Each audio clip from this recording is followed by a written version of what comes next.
28 seconds. 27. 26. 25 seconds. 24. 23. 22 seconds. 21 seconds. 20 seconds. 19. 18. 17 seconds. 16. 15 seconds. 14. 13 seconds. 12. 11. 10 seconds. 9. 8. 7. 6. 6 what? Copy. 5 seconds. 3. 2. 1.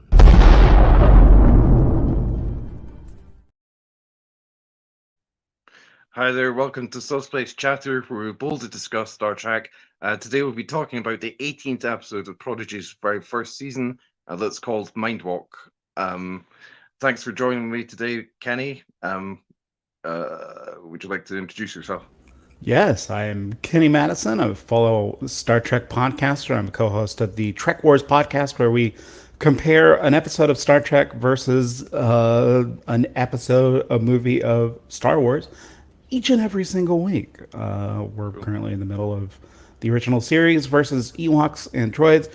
It's an interesting discussion. And thanks for having me, Dan. Thanks for coming on, Kenny. So with this episode, Mindwalk, there's a lot of body swap stuff happening, particularly between Dal and Janeway in the course of the episode. Did you find it hard to follow the episode with all that going on? And do you think it was too soon after Spock and Mock, which was body swap episode in Strange New Worlds?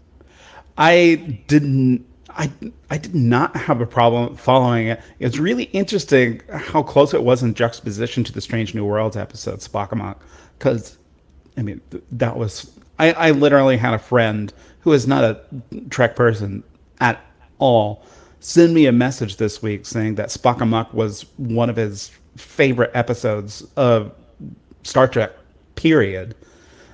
He absolutely loved that. And it's so funny that Prodigy also did a body swap show this year. It's so wild. And then also the performances from Brett Gray and Kate Mulgrew were so funny. They were so clear. And the animators were doing such good work with the body language of both of those characters.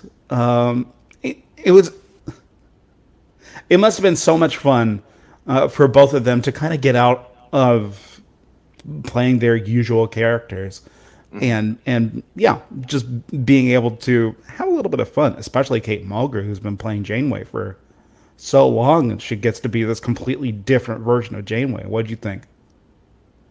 Yeah, I really like their performances as well. But just speaking with you just now, when you were saying you do your podcast where you compare Star Trek and Star Wars, I was wondering with the animation style of Prodigy, is there a Star Wars production that you think it's closest to? I think it's, well, on our podcast we've talked about this at length. I think the closest it is closest to, yeah, those words make sense. The closest is Star Wars Rebels, right? They're both about a ragtag group of renegades and rogues, rebels, if you will, kind of gallivanting across the galaxy and trying to be part of something larger. Now, granted, Prodigy, they haven't gotten to Starfleet yet. Starfleet's kind of chasing them. And Rebels, that first season, they're kind of gallivanting around the cosmos doing various jobs, just like our crew on the Protostar. Although I dare say that the animation on Prodigy is a fair bit better. Granted, I think that's a production difference of 10 years, maybe less, maybe more. Oh, right. I wasn't sure if Star Wars Rebels was, still in production. No. Although the Ahsoka TV show, I guess, will be kind of a sequel to that. Yeah. Okay. So in Mindwalk, do you think it was odd that Dal tried pinching himself to wake up? That seems like a very Terran thing to do. It is a very Terran thing to do. I thought it was fun. I thought it was funny. I guess it's technically got Terran DNA. Maybe it's something that's just encoded in all of us, that if we're trying to wake ourselves up, we got to pinch ourselves. Although I guess if he's trying to pinch himself and he's in Janeway's body, maybe there's a whole bunch of odd repercussions if that's genetically encoded into us. Yeah, I love that. I love that detail. What about you, Dan? I thought like maybe I'm misunderstanding things, but I thought like his sort of core or base DNA was human, but it's just got like other things along with that. Well, yeah, clarify.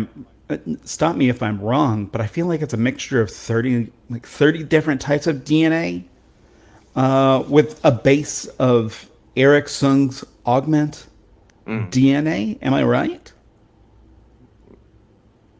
I think so. Um, so is it hologram Janeway or the construct that is locked the processor's controls at the start of the episode? I noticed like there are lines of dialogue that seem to suggest either, basically. Yeah, I feel.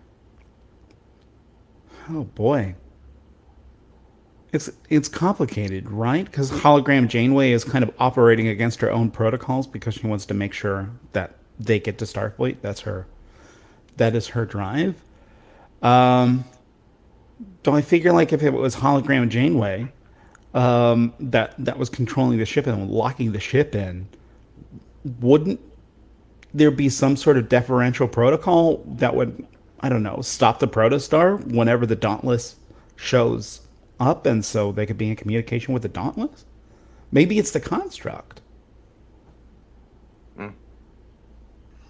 So I got asked, like a producer on the show, Adam Wolke, this question, and he said like it's both basically. Like he cited two particular episodes, which were I think brothers where Data like takes over the ship, um, basically the Enterprise D, in that case, and also um the Voyage episode, which I can't remember the name of just now. I think it's Darkling. It's like he was saying, like the Doctor's like subroutines are taking over or whatever. A bit like hologram Janeways. Yeah. I mean, it's coming from one of the producers' mouth. They would know better than I Mm. would. And yeah, obviously I'm paraphrasing. Yeah. I'm doing so. I'm paraphrasing pretty badly as well. Sorry, but anyway, um, I love how active Aaron is on Twitter. It's so good. I mean, it's always great whenever I'm interacting with members of the Star Trek crew. But I don't know. I feel like Aaron and also Terry Matalas are pretty fun watches mhm, on Twitter and pretty nice and constructive. Yeah, they're both lovely. mhm, I agree. Yeah. So there was a question submitted regarding like this episode, and I guess, well, it's introduced in the Voyage episodes, Hope and Fear originally, but the question was like, who designed the Dauntless Bridge? Like, the person was saying like, the in the on the Dauntless Bridge, there's like the helm station, the helm console, Yeah. and he was saying like, it seems like really wide. It seems like from the position of the person, the helm officer, where she's sitting Essentia, it'd be quite difficult to like stretch out over all the controls. Yeah. Well, I mean, because I don't know if you've talked about this on previous episodes of Subspace Chatter, but it's so bizarre how I guess Starfleet just co-opted the design for the Dauntless from an enemy of the week in the fourth season.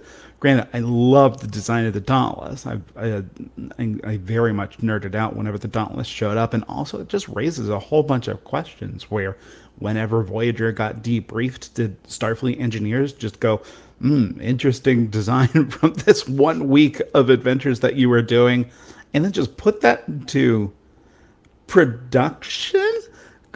I mean, it's the bridge design is so close to what Arcturus and I guess his species designed to trap them. It's so bizarre, right, dude? You figure that the Yeah. Starfleet engineers would kind of maximize that ergonomically. Mm. Hadn't really thought about that. Um, but yeah, it's really interesting, I think. But then again, like it's sort of reminding me of like what we're supposed to believe in like the Kelvin timeline, because with like Narada, then like according to the writers, like Starfleet then like proceeds from that design and elaborates on it and it changes the designs of so much stuff in Starfleet that I was like, really? But I guess in that case it's different because like it is from the future, whereas like the Dauntless that Arcturus created wasn't supposed to be. Or Yeah. I mean, in the Kelvin timeline, the Narada made it to where they added, what, 10,000% more lights on all Starfleet bridges, so there's lens flares everywhere. basically, Which, don't get me wrong, I'm a big fan of the lens flares. Yeah, it's so bizarre. Starfleet design. I mean, Starfleet design is bizarre just in general. They should have seat belts on things. I don't know. Maybe it is just Starfleet engineers just looking at the documents and just going, "Hey, great design. We got some free time here. Why don't we just go ahead and just go off the Dauntless design?" mm, yeah. Yeah. Does Janeway's comment about augments not being allowed in Starfleet foreshadow Una's fate in Strange New Worlds? That was a comment that was submitted. But I mean, it has to, right? We know that at least Star Trek Lower Decks and Star Trek Prodigy are in communication with each other because they both featured Alcana in their respective seasons. And so there's got to be some communication with Strange New Worlds and and Prodigy. and when there was it doesn't connect to Prodigy, but apparently like when there was talk of Will Wheaton coming back, and he came back for the end of Picard season 2, like there was a bit of like haggling between the different production teams and saying like we want him to appear in our show, and then like the other show saying no, let's have him on our show, sort of thing. Um, Yeah, but I feel like if first off, that's amazing. I would love to see Wotan on Lower Decks. I'd really like to see anyone on Lower Decks. Um, and also, if this is a foreshadowing of what Una's fate is going to be on Strange New Worlds, that's ooh, I'm kind of scared for her. That's kind of a dark uh, trajectory for that character. A character that I really enjoy, and I feel like we need to get even more of in season 2 because I feel like they just barely scratched the surface with her, and if she can't officially be in Starfleet as who she is, whew, I don't know. I don't know. What do you think, Dan? So I think that, well, it will necessarily surely have to be because like it's been played so much in the first season, the end of the first season of Strange New Worlds, and well, I guess a little bit in that entire first season, as a sort of continuing story thread, um, as it were. But yeah, so I'm like I don't see how they can, I don't think they would. I can't see how they would not deal with that going forward, to the second season. But also at the same time, like I'm aware of like is this the 20th today? Is it the 20th today? It's the 18th today. Okay. So in about 3 days' time, there's going to be a new comic series starting up. Uh, uh, the first Strange New Worlds comic is coming out. It'll be called the Illyrian Gambit, I think it's called. It's definitely got Illyrian in the title, which is Una's or number one's species. So I think like I'm expecting it to be dealt with in that comic as well. Let me ask you this: do you think that Dal has any Illyrian DNA Like, do we see any Illyrian logos, allusions to Illyrians in any of the readouts? No, Ugh, that would have been a but nice detail. all yeah. Also, like I think it's basically just like a reiteration of like what we already know, because there has been like all that history um of Star Trek saying like augments are against the law in the Federation and stuff.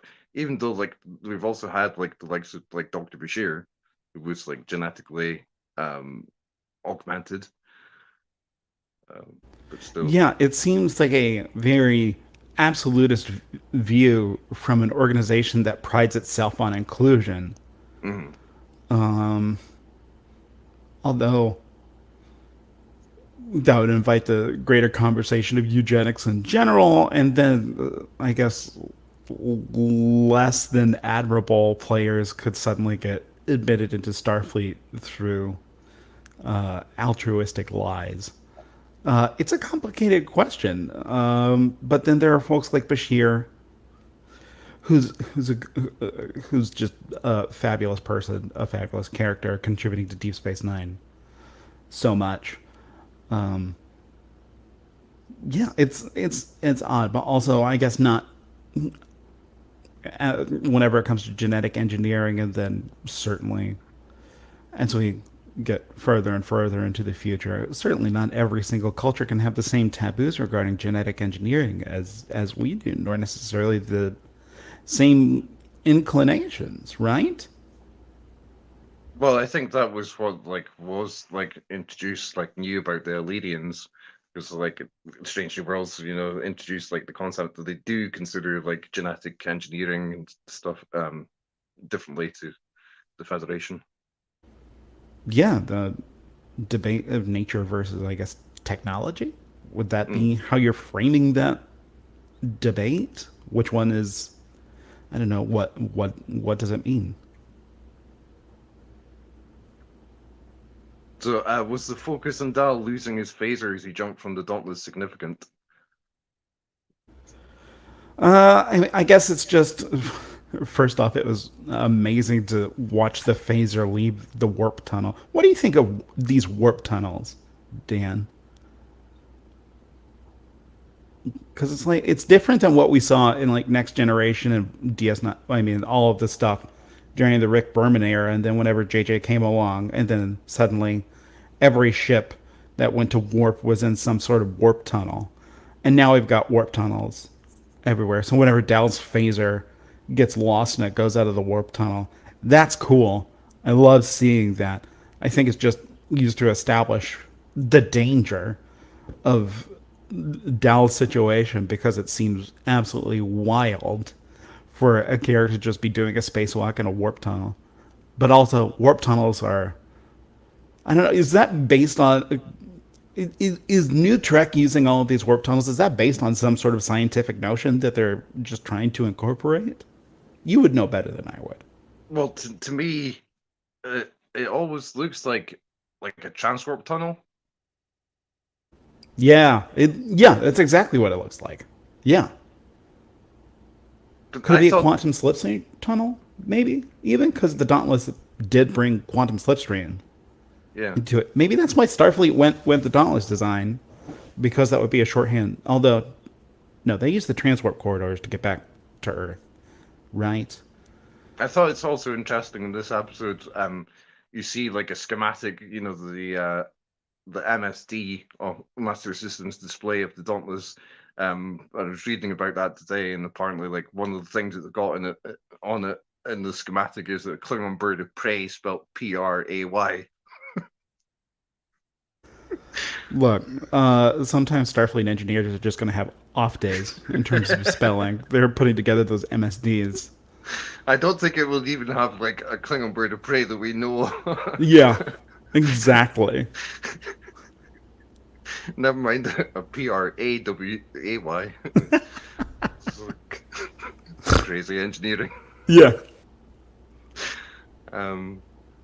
And then regarding like the phaser, like I just watched that like scene and it didn't really put much thought into it. I was just like, yeah, it could happen to anyone. A bit like you're saying, like it pinpoints like the danger, but I guess also like it's a potential plot complication, like because I guess like it stops people saying like, why didn't he fire the phaser earlier? Well, he didn't have the phaser with him, so Yeah, exactly. It just creates more danger and jeopardy and tension. Also, my new head canon is that that phaser somehow got into the orbit of Sigma Iosha 2 and then just landed on that planet along with Dr. McCoy's communicator and just complicates their society cool. even more. That's my head canon. That's pretty neat. Could Dell have done more to help the Dauntless crew realize what was going on? I mean, I well, guess it means in the form of Janeway, I guess. yeah. What else could Doubt have done? He only knew. He only knew the three. He only knew the SOS in terms of Morse code. Because the first thought that came to my head of if Dal could have done more for some reason is the Menage a Troy episode where they're able to encode the song on the Ferengi carrier signal to the Enterprise.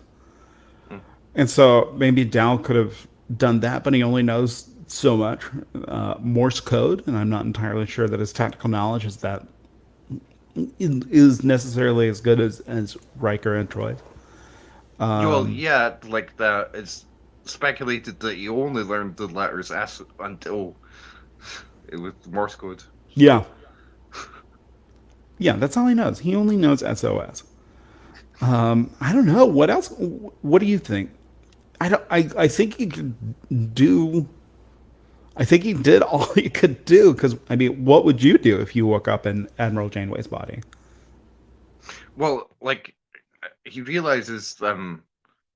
I didn't know why like he was keeping it secret for so long, but I guess then like the Dauntless crew are after, the Protostar crew, so he's coming from that perspective.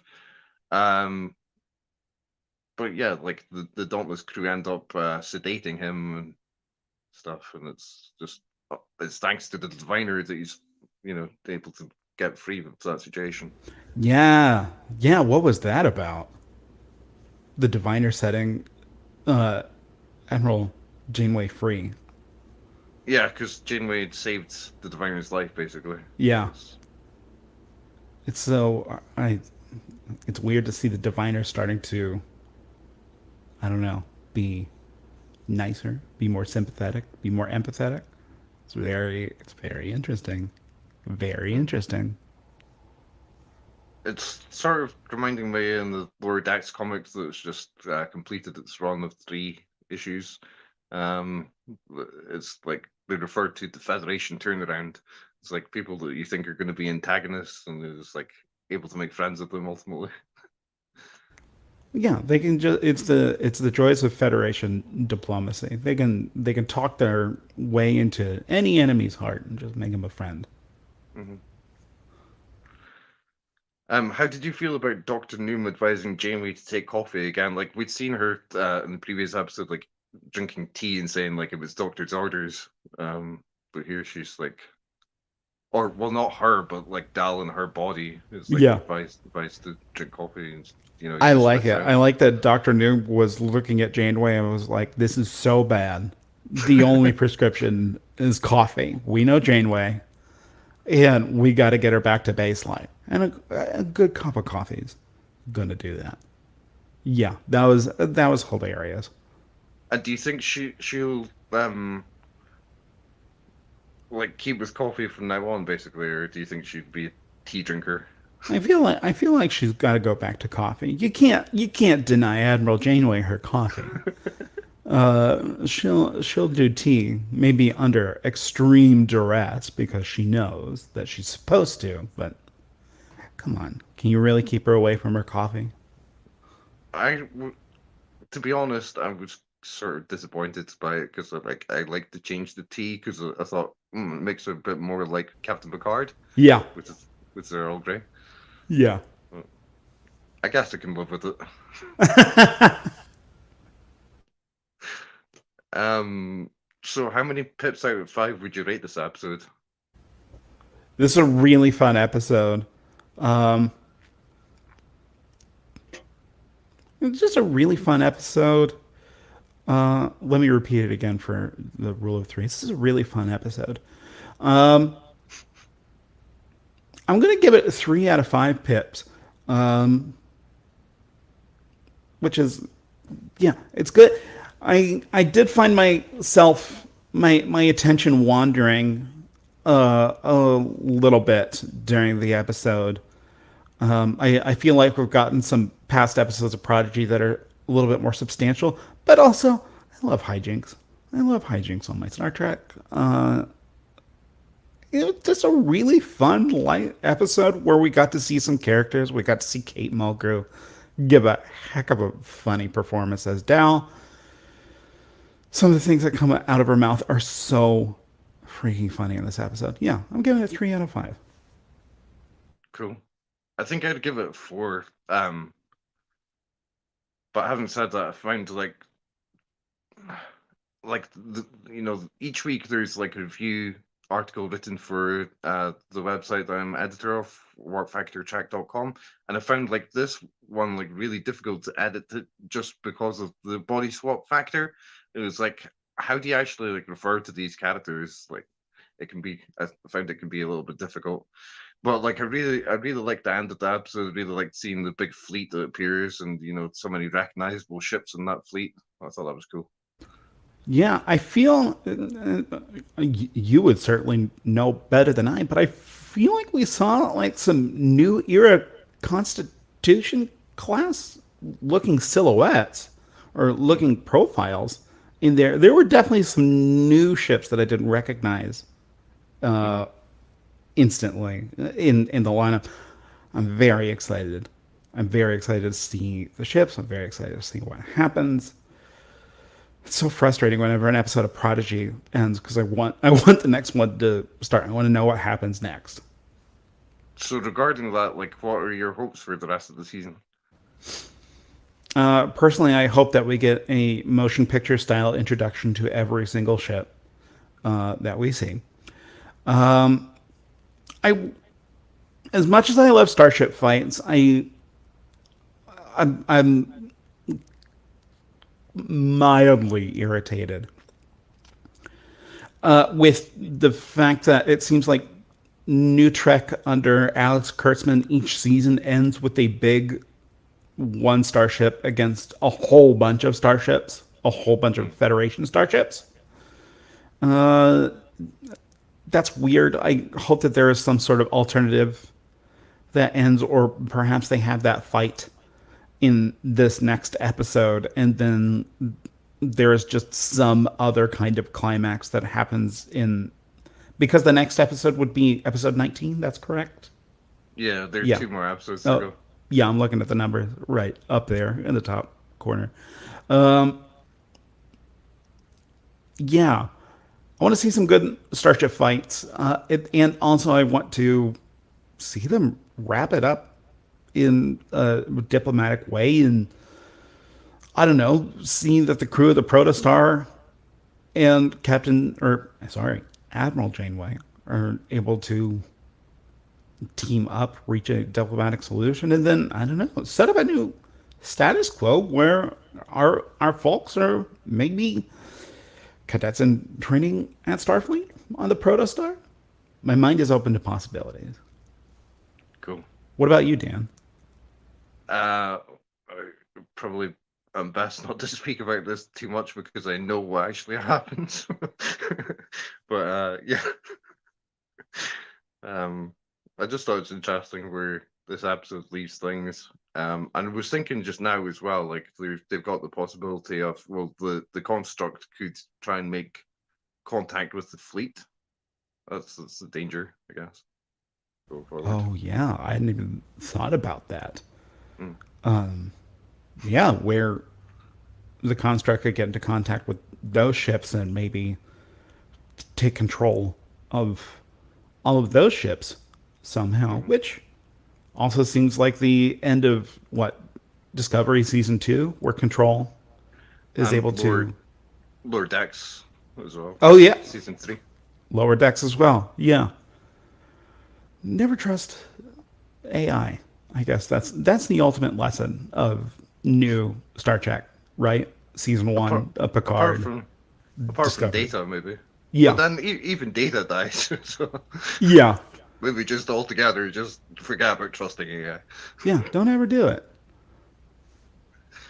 Who knows? But yeah, thank you so much for joining this discussion today, Kenny. Oh my gosh. Thank you so much for having me, Dan. This has been an absolute delight. Thank you. It's been fun. And we hope your viewers have enjoyed it as well. Please remember to like and subscribe to this video, and we'll see you next time on Subspace Chatter. Check you later.